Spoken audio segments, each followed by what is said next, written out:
নমস্কার, আপকামিং বাংলা চ্যানেলে আপনাদের সকলকে স্বাগত জানাই।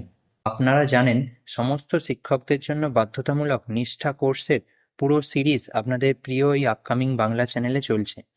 আজকে আমি আপনাদের নিষ্ঠা ইসিসিই ইংলিশের পার্ট 2টা দেবো। এখানে আপনারা ফর্মেটিভ অ্যাসেসমেন্ট 2 এর সমস্ত প্রশ্নের উত্তর পাবেন। এর আগে আমি আপনাদের নিষ্ঠা ইসিসিই ইংলিশের পার্ট 1টা দিয়েছিলাম, সেখানে আপনারা যথেষ্ট উৎসাহ দেখিয়েছেন এবং নেক্সট পার্ট অর্থাৎ এই পার্ট 2 এর জন্য বহু রিকোয়েস্ট করেছেন, তাই আমি আজকে নিষ্ঠা ইসিসিই ইংলিশের পার্ট 2টা নিয়ে চলে এসেছি।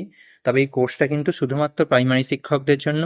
প্রাইমারি শিক্ষক ছাড়া অন্যান্য শিক্ষক শিক্ষিকারা কোন কোন নিষ্ঠা কোর্স করবেন এবং অন্যান্য কোর্সের প্রশ্ন উত্তরের ভিডিও চাইলে প্রথম পিন কমেন্টের লিঙ্কে ক্লিক করে আপনারা নিষ্ঠা প্লেলিস্ট দেখতে পারেন, সেখানে অন্যান্য কোর্সের প্রশ্ন উত্তর সমস্ত কিছু করে দেওয়া আছে। তাহলে চলুন আর টাইম ওয়েস্ট না করে শুধুমাত্র প্রাইমারি শিক্ষকদের জন্য নিষ্ঠা ইসিসিই ইংলিশের সেকেন্ড পার্ট অর্থাৎ ফর্মেটিভ অ্যাসেসমেন্ট 2 এর সমস্ত প্রশ্নের উত্তর আমি আপনাদের লাইভ পরীক্ষা দিয়ে দেখিয়ে দেবো। দেখুন, আমি নিষ্ঠা ইসিসিই ইংলিশের মডিউল 2টা কমপ্লিট করে নিয়েছি। আপনারা দেখতেই পাচ্ছেন যে পাশে সবগুলোর পাশেই টিক পড়ে গেছে। এবার আমি মডিউল 2 এর একদম শেষে যে অ্যাসেসমেন্ট 2টা আছে সেই অ্যাসেসমেন্ট 2 পরীক্ষাটা, দেখুন এই যে ফর্মেটিভ অ্যাসেসমেন্ট 2 পরীক্ষাটা আছে, এই পরীক্ষাটা আপনাদের সামনে লাইভ দিয়ে দেখিয়ে দেবো। দেখুন, এটা 0% দেখাচ্ছে, এর আগে পর্যন্ত টিক পড়ে আছে। এটা 0% দেখাচ্ছে মানে এটা আমি একবারও অ্যাটেম্প্ট নিইনি, এটা আমি ফার্স্ট টাইম অ্যাটেম্প্ট নেবো। চলুন এটাতে ক্লিক করে নিলাম। দেখুন এখানে স্টার্ট অ্যাসেসমেন্ট বলে লেখা আসছে, অ্যাটেম্পটস অ্যালাউড 3, অর্থাৎ আমার এখনও 3টে অ্যাটেম্প্ট বাকি আছে। এটা আমি ফার্স্ট টাইম অ্যাটেম্প্ট নিচ্ছি।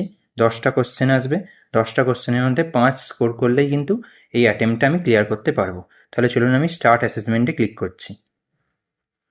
দেখুন question number 1, what is the maximum time that should be given to the children daily for free and guided outdoor play activities? Option A 20 minutes, option B 10 minutes, option C 60 minutes, option D 30 minutes. দেখুন এক্ষেত্রে আমি option C 60 minute choose করছি এবং next কোশ্চেনে যাচ্ছি। Question number 2, which among the following is not the goal of the foundational years of ECCE programme? Option A, children are effective communicators, option B, children maintain no development attitude towards teaching learning process, option C, children are engaged learners and connect with their immediate environment, option D, children maintain good health, hygiene and well being. এক্ষেত্রে দেখুন আমি option B choose করছি এবং next কোশ্চেনে যাচ্ছি। দেখুন question number 3, which approach is adapted in an early years education programme to transact a child centric learning? Option A, holistic and balanced approach, option B, literacy and numeracy focused approach, option C, structured and rigid syllabus based approach, option D, playing approach. দেখুন এক্ষেত্রে আমি option A, holistic and balanced approach choose করছি এবং next কোশ্চেনে যাচ্ছি। দেখুন question number 4, why is it essential to make the anganwadi environment comfortable? Option A, for having a sense of hostility, option B, for having a sense of belongingness, option C, for having a sense of provocation, option D, for having a sense of adventure. এক্ষেত্রে দেখুন আমি option B choose করছি, for having a sense of belongingness, এবং next কোশ্চেনে যাচ্ছি।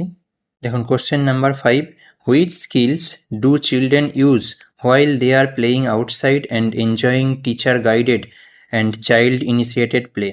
Option A, reading skills, option B, technological skills, option C, gaming skills, option D, gross motor skills। এক্ষেত্রে দেখুন আমি option D, gross motor skills choose করলাম এবং next কোশ্চেনে যাচ্ছি।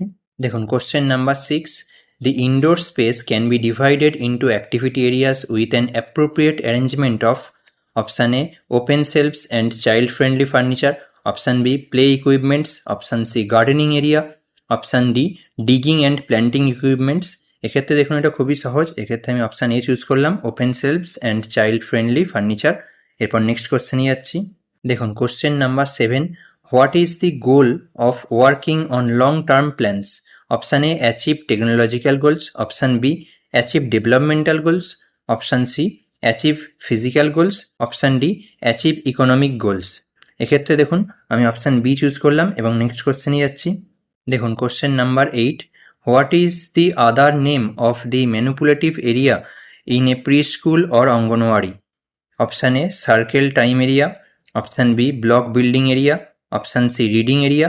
Option D, mathematics area. এক্ষেত্রে দেখুন আমি ম্যাথামেটিক্স এরিয়া চুজ করলাম এবং নেক্সট কোশ্চেনে যাচ্ছি। দেখুন question number 9, which of the following is an incorrect statement while creating a physical environment for children's play? Option A, activity interest areas for free small group play. Option B, thoughtfully and carefully planned daily schedule. Option C, adequate space for play activities. Option D, limited toys and play learning materials for a group of children. এক্ষেত্রে দেখুন আমি option D choose করলাম এবং next কোশ্চেনে যাচ্ছি। দেখুন question number 10, which among the following are the most important components of preschool? Option A, music and dancing environment. Option B, play and dancing environment. Option C, play and learning environment. Option D, dance and learning environment. দেখুন এক্ষেত্রে আমি option C, play and learning environment choose করছি এবং review and সাবমিটে যাচ্ছি, যেহেতু এটাই last question ছিল। দেখুন আমি এখানে সামারি অফ অ্যাটেম্প্ট দেখতে পাচ্ছি যে প্রত্যেকটা কোশ্চেনের পাশেই অ্যাটেম্পটেড লেখা আছে, অর্থাৎ প্রত্যেকটা কোশ্চেনই আমি অ্যাটেম্প করেছি। এবার ফাইনাল সাবমিটে ক্লিক করে নিচ্ছি। দেখুন এখানে ইউ আর চ্যাম্প বলে লেখা দিচ্ছে। আমার 10টার মধ্যে 9টা কোশ্চেনের অ্যান্সার ঠিক হয়েছে, একটা ভুল হয়েছে, যার জন্য আমি 9 স্কোর করে কিন্তু ফর্মেটিভ অ্যাসেসমেন্ট 2 এটা ক্লিয়ার করে নিয়েছি। তাহলে আপনাদের এই ভিডিওটা কেমন লাগলো সেটা জানান। এই একইভাবে যদি আপনারা ইসিসিই ইংলিশের ফর্মেটিভ অ্যাসেসমেন্ট 3 এর ভিডিও চান, তাহলে কমেন্টে আমাকে নেক্সট পার্ট বলে লিখে জানাতে কিন্তু ভুলবেন না। ভিডিওটা উপকারী মনে হলে চ্যানেলটি অবশ্যই সাবস্ক্রাইব করুন এবং আপনার বন্ধুদের সাথে ভিডিওটি শেয়ার করুন। আপনার মনে কোনো প্রশ্ন থাকলে কমেন্ট করে অবশ্যই জানান এবং আপনি কোন বিষয়ে ভিডিও চান সেটাও জানান।